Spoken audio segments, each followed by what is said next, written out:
बंडूच्या भूमिकेत काम करणारा आहे जोरात मान राम राम.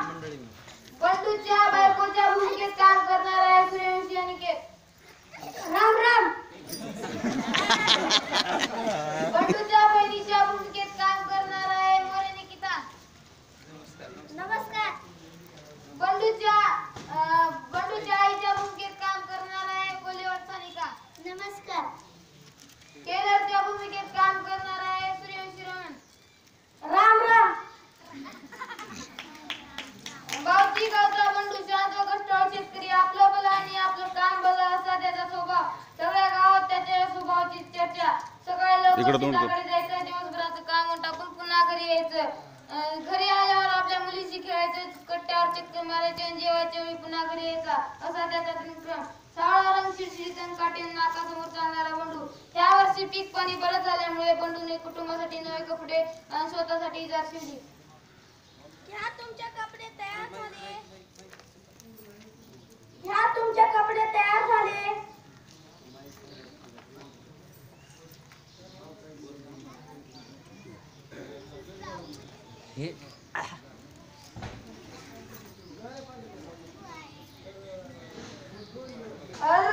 इजार जरा लांब झाली, चांगली 4 बोट लांब झाली.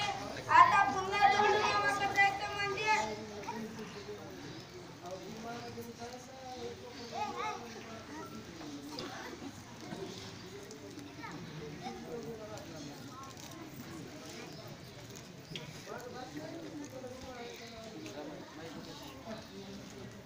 अगं इजार जरा 4 बोट कापून टाका घालतीस का?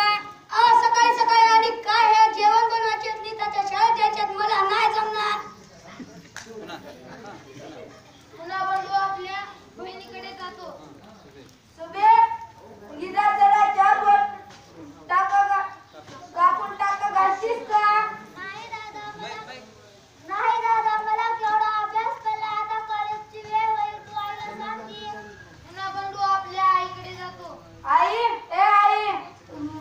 इजार जरा 4 बोट कापून टाका घालतीस का? तू तिकडे तुझी जायचं वेळ कापून कापून माझ्या हाताचे तुकडे पडले. बंडू येऊन उठून शेताकडे निघतो.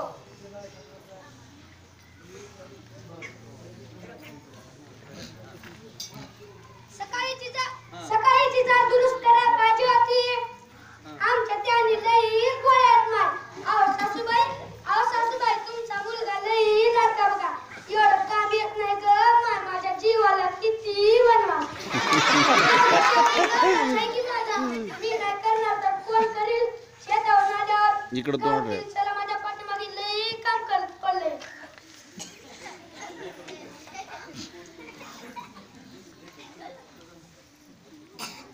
सुशील आपला भाऊ किती वाचतो, कष्ट करून त्याला कॉलेजला पाठवतो. दररोज नवीन कपडे आणतो. दररोज तोंडाकडे धर जवळ बोलणं नाही.